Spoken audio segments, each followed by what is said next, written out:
paix et joie. Et nous allons terminer notre lecture de la lettre aux Éphésiens. Dans la dernière vidéo, nous avons vu la vie nouvelle dans le Christ. Alors, cette partie se trouve dans Éphésiens 4, à partir du verset 17, jusqu'au chapitre 5, verset 20.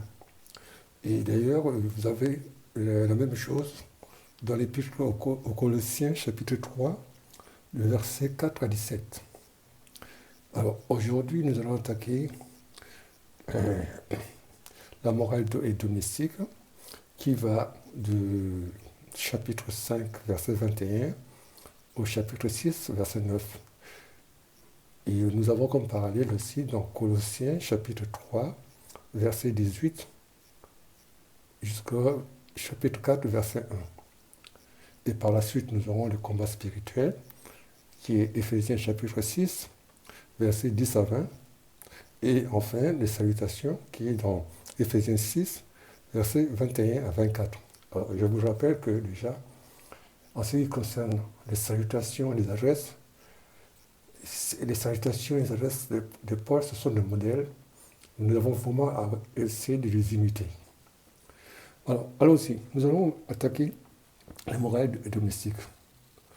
Et là, nous allons épître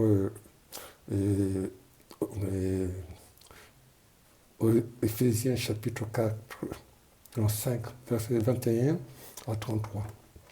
Alors là-dessus, il va parler de la relation entre mari et femme, relation entre parents et enfants, et relation entre serviteurs ou esclaves par rapport au patron, au maître. Attaquons-nous à la première partie qui est en fait relation entre mari et femme. Pour ce chapitre déjà, et Paul il nous dit ceci, verset 20. À tout moment et pour toute chose, au nom du Seigneur Jésus-Christ, rendez grâce à Dieu le Père, par respect pour le Christ, soyez soumis les uns aux autres. Alors, le mot soumission est transversal. On est soumis les uns par rapport aux autres. D'abord, il commence par mari et femme. Il dit, les femmes, à leur mari, comme au Seigneur Jésus, car pour la femme, le mari est la tête. Tout comme pour l'Église, la tête, le Christ est la tête, lui qui est le sauveur de son corps. Eh bien, puisque l'Église se soumet au Christ, qu'il en soit toujours de même pour les femmes à l'égard de leur mari. Cette soumission, vous voyez, c'est comme l'Église, il ne se soumet pas par obéissance, forcément, mais par amour. Parce que l'Église sait que le Christ s'est donné pour lui, pour elle, pardon. Ensuite, il dit, vous les hommes, aimez votre femme à l'exemple de Christ. Il a aimé l'Église et s'est livré pour lui-même, il s'est livré lui-même pour elle, afin de la rendre sainte en la purifiant par le bain d'eau baptismal accompagné d'une parole. Alors, quand on va dans le verset 28, il dit, de la même façon, les maris doivent aimer leur femme comme leur propre corps. Celui qui aime sa femme s'aime soi-même. Qu'est-ce qu'il est beau d'un mari de dire à sa femme, je t'aime comme moi-même. C'est beau. Hein? Il a dit, jamais personne n'a méprisé son corps. Au contraire, on la nourrit et on en prend soin. Ensuite, nous passons au rapport enfant et parents. Alors, il commence par dire, chapitre 6,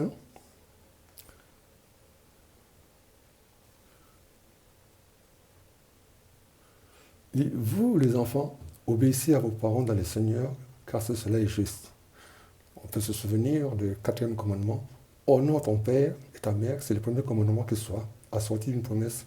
Aussi tu seras heureux et tu auras longue vie sur la terre. Tu vois, c'est vrai que les enfants doivent honorer les parents, mais aujourd'hui, malheureusement, vous voyez ce qu'on vit, les parents, les enfants n'honorent plus leurs enfants, leurs parents. Il y en a même qui sont prêts à tuer leurs parents pour hériter. Alors, il dit, vous les parents, ne poussez pas vos enfants à la colère, mais élevez-les en donnant une éducation et des avertissements inspirés par le Seigneur. Et c'est important que nous, les parents, nous éduquions nos enfants. Souvent, malheureusement, les parents démissionnent aujourd'hui.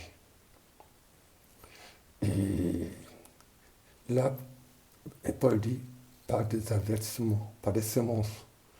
Je peux vous l'envoyer dans la lettre, enfin, dans Apocalypse, chapitre 3, verset 19. Et le Seigneur dit, moi, ce que j'aime, j'ai les semences pour les éduquer. Nous avons à éduquer nos enfants. Il ne faut pas laisser nos enfants faire des bêtises. Nous avons la responsabilité de nos enfants. Et nous sommes en plus de ça appelés à des témoins. Témoins.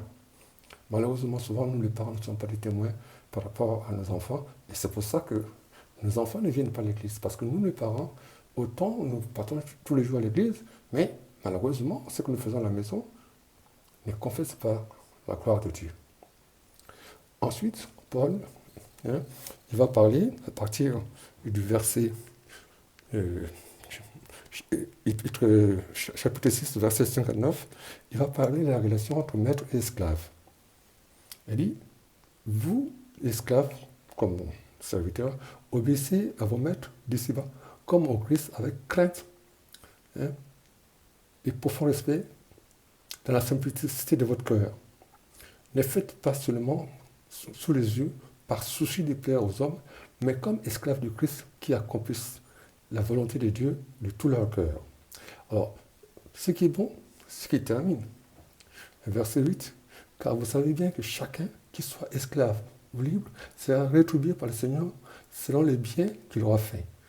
Et vous les maîtres, maintenant, agissez même avec vos esclaves, laissez de côté les menaces, car vous savez bien, comme eux, pour vous, le maître est dans le ciel, il est impartial envers toutes les personnes. Enfin, puisez votre énergie dans le Seigneur et dans la force. Et puis là, nous allons passer, à partir du verset 11, nous passons aux armures, le combat spirituel. Alors, qui va du chapitre 6, verset 10 à 17. Alors, il commence, revêtez l'équipement de combat donné par Dieu afin de pouvoir tenir compte contre les manœuvres du diable. Pourquoi? Car nous ne luttons pas contre les êtres de sang et de chair, mais contre les dominateurs de ce monde, les ténèbres, les principautés, les souverainetés et les esprits du mal qui sont dans les régions célestes. Alors là, Paul va comparer l'époque où il y avait des Romains. C'est la tenue, l'armure d'un soldat romain. Qu'est-ce qu'il y avait? Il y avait la ceinture. Il nous dit, ayez pour vérité ceinture comme vérité comme ceinture. Ensuite, qu'est-ce qu'il avait? Il avait une cuirasse. Il dit, ayez pour justice comme cuirasse. Ensuite, ils avaient les chaussures. Il dit, pour les chaussures, le zèle à évangéliser. Troisième armure. Quatrième armure, c'était le cul. Il en parle et il dit, c'est la foi, qui éteint tous les traits enflammés du mauvais. Ensuite, les deux autres qui restent là, qui sont assez importants, le casque du salut et le glaive de l'esprit, qui est la parole de Dieu. Oui, parce que la parole de Dieu, c'est le maître, c'est Jésus. Et des versets, ça c'est très bien. Si nous sommes revêtus de cette armure-là, mais on ne peut rien faire sans la prière. C'est pourquoi il dit, priez sans cesse. Veillez et priez sans cesse. Les versets 18 à 20, il nous est dit, en toutes circonstances, que l'Esprit vous donne de prier, de supplier, restez éveillés, soyez assidus à la supplication de tous les fidèles. Et puis il demande qu'on prie pour lui, parce que, hein, pour qu'il donne des paroles justes lorsqu'il annonce la parole de Dieu. Souvent, hein, nous avons besoin des prières des autres pour être illuminés par le Seigneur, pour que ce que nous disons ne vienne pas de nous, mais qui vienne du Saint-Esprit. Parce que, en fait, lorsque nous parlons à travers l'Esprit de Dieu qui veut enseigner son Église. Et enfin, comme je le disais, la fin du 18 et du 23 à 24, c'est la prière finale, le salut final de Pierre et de Paul, qui est toujours un modèle. Que la paix soit avec les frères, ainsi que l'amour et la foi de la part de Dieu le Père et du Seigneur Jésus-Christ. Que la grâce soit avec tous ceux qui aiment notre Seigneur Jésus-Christ de l'amour impérissable. C'est à vous aussi que je vous adresse cette prière. On continue nos pas à pas. Voilà, on a terminé cet épître aux Éphésiens. À bientôt.